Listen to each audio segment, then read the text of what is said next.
I sent the message right after takeoff. Group chat. No dramatic punctuation. No desperate emojis. Just, flight lands at 3 p.m. Can someone pick me up? I'd just buried my husband. A military funeral. Overseas. Folded flag. 21 guns.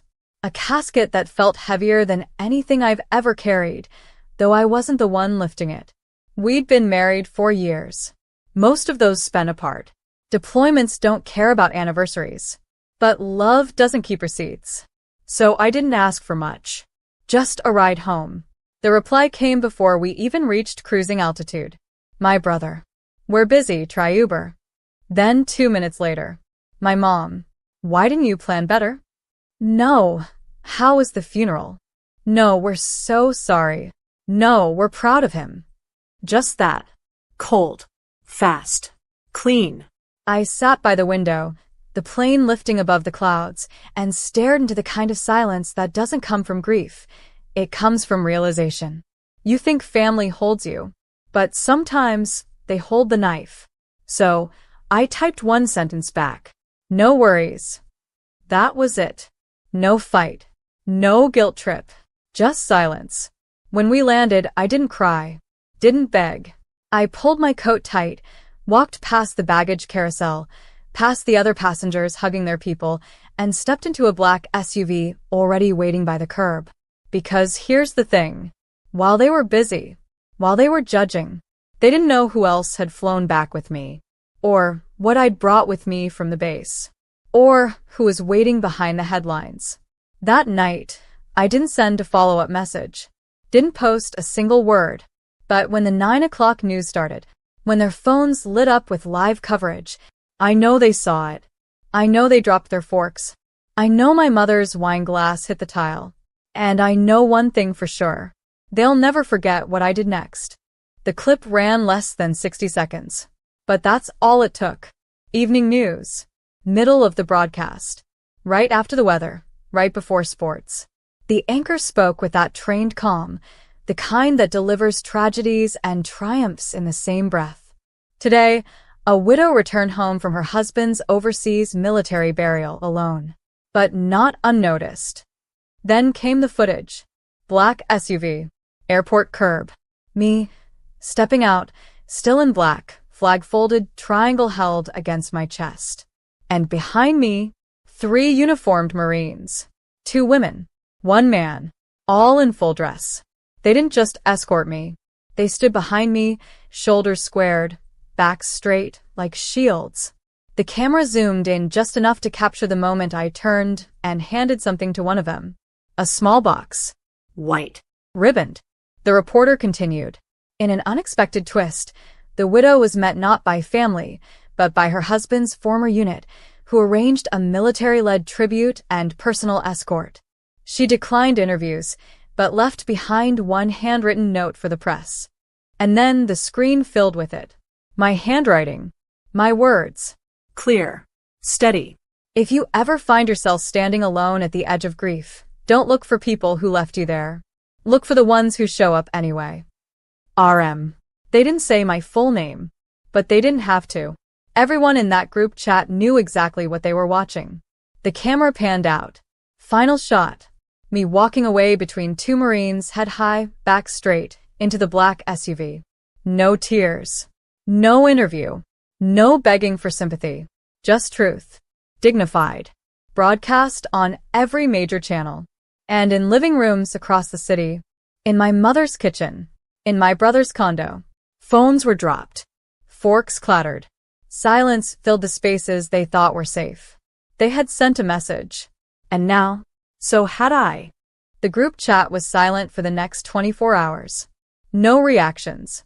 No apologies. Not even a just saw the news. But silence tells its own story.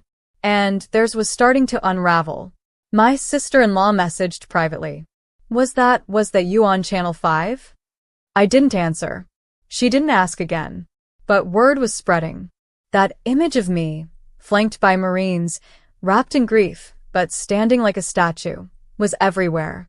And behind the scenes, the people who left me stranded were scrambling to rewrite history. My mom tried first. She posted an old photo. Me and my brother, maybe 7 or 8 years old, holding hands at a 4th of July parade. Captioned, "Family above all. Always." I didn't like it, didn't comment, didn't need to, because the top reply was from someone else. "You didn't even pick her up from the airport." It got shared, and then shared again. Not by me. By people who still believe loyalty is a two-way street. Then came my brother's turn. He sent a text. One line. Didn't realize it was that serious. "You should have said something." I read it twice. Laughed once. As if grief needs to RSVP. As if burying my husband in a country they can't even pronounce was something I should have packaged better. I typed one reply. Deleted it. Typed another. Deleted that too. And finally I just sent, "You made your choice." So did I. No anger. No punctuation. Just a mirror. And the best part? I didn't have to say anything else. Because the media had already requested a follow-up segment. And this time they wanted me to speak. Not just walk. Not just mourn. They wanted the story. And I had every intention of telling it. I didn't plan on speaking. I didn't want to.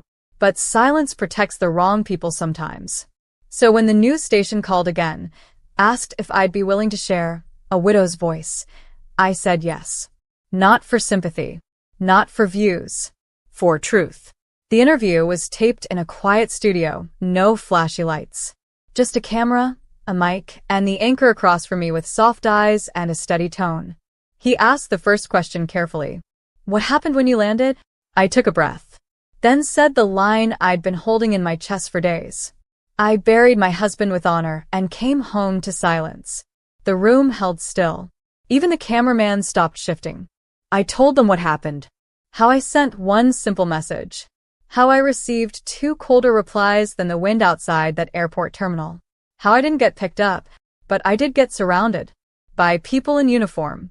People who knew what it meant to show up. I didn't name names. Didn't drag them publicly. But I did say this. Blood doesn't make someone family. Presence does. The segment aired that night. Prime time. 6 minutes. One voice. No music. No montage. Just me. Steady, raw, real. The response was instant. Strangers reached out. Veterans. Widows. People who said they, too, came home to empty driveways and quiet rooms. But the silence on the group chat? That was different. My mother left it. No explanation. My brother changed the name of it from Family's Sparkling Heart to Group. And me? I archived it. Because once you've been abandoned in your worst moment, you stop begging for people to become who they should have already been. This story wasn't revenge. It was record. And now it lived beyond their control. It started small. A letter in my mailbox. No return address. Just careful handwriting. Inside. "I saw you on the news. My husband never made it back. You made me feel less alone." Then it spread. Local veteran groups shared the clip. A Gold Star Mothers page reposted the full segment. A military spouses network reached out, offered support, flowers, shoulders I didn't ask for, but suddenly needed. And then came the candlelight vigil. Organized by strangers. Attended by dozens. People I'd never met. People who knew the weight of folded flags. I stood in the back, hoodie up, eyes wide. They weren't mourning with me. They were standing for me. For every person who ever sat alone at an airport curb when they should have been met with open arms. Someone sang softly. A girl no older than 16. Voice cracking on the line. "I'll carry you home." I almost lost it. Almost. Then I saw something that steadied me again. My brother. On the edge of the crowd. Hands in his pockets. Head low. He didn't speak. Didn't walk over. But he saw it. All of it. The way strangers showed up when family didn't. The way a community carried what blood refused to touch. The next morning I got a text from him. No greeting. Just, didn't think it'd get this big.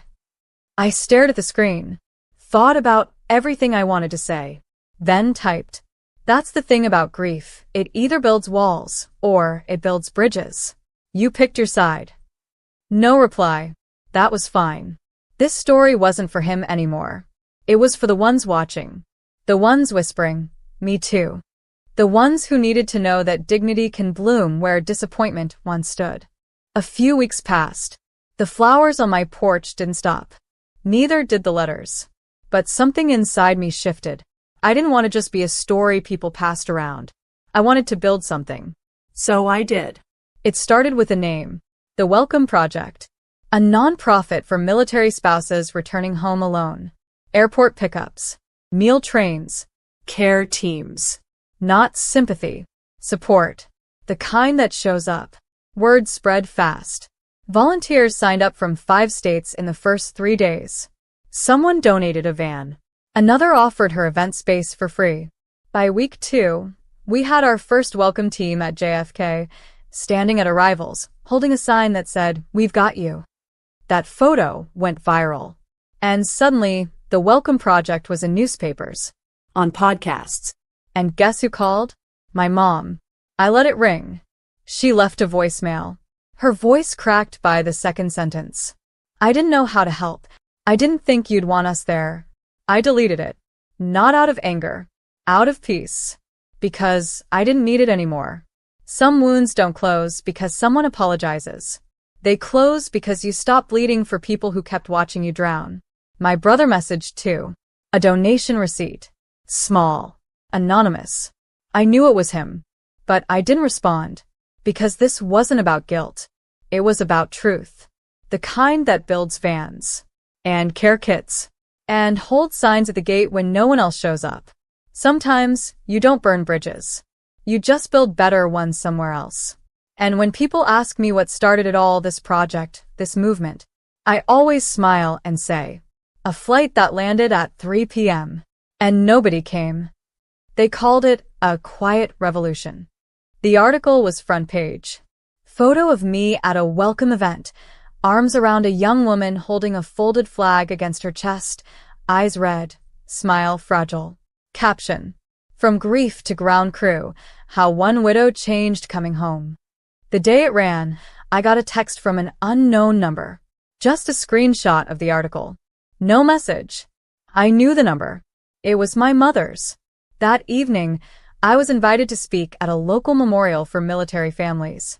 Not a performance. Not a speech. Just a story.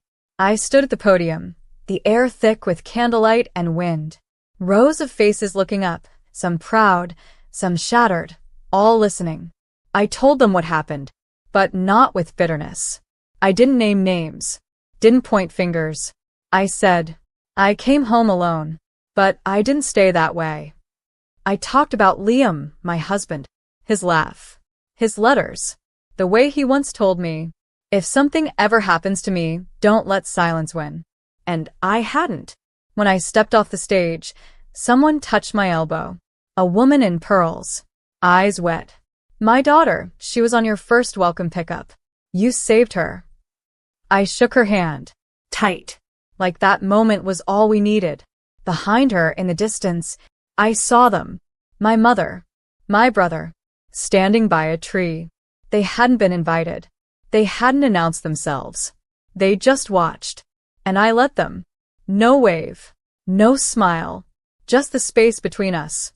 Filled with everything they never said. Because sometimes, punishment isn't rage. It's silence. It's being replaced. It's watching strangers clap for the daughter you forgot to meet at the gate. I used to believe closure came with an apology. A text. A phone call. A moment where the people who hurt you finally say the words they should have said when it mattered. But it didn't come like that. It came one night, quietly, as I stood alone in my kitchen, folding a Welcome Project t-shirt into a care kit for another widow I'd never met. The house was calm. No more group chats. No more waiting for someone to say, we're here. Because now, I was the one showing up. And I was never alone. The doorbell rang, a volunteer dropping off supplies. A young couple, newlyweds, both former military.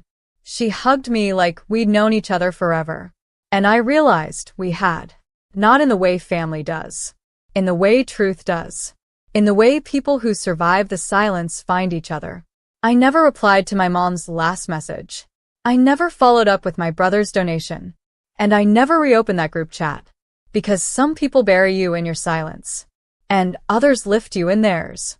And that's what I'll tell the next woman who asks how to survive the loneliness. I'll tell her what I learned sitting alone at that terminal. You don't rebuild by waiting for them. You rebuild by becoming what they weren't. And one day, when they're watching from the sidelines, when their phones light up with news you never sent directly, when strangers chant your name and they realize your story doesn't include theirs, they'll understand. Too late. But they'll understand. And you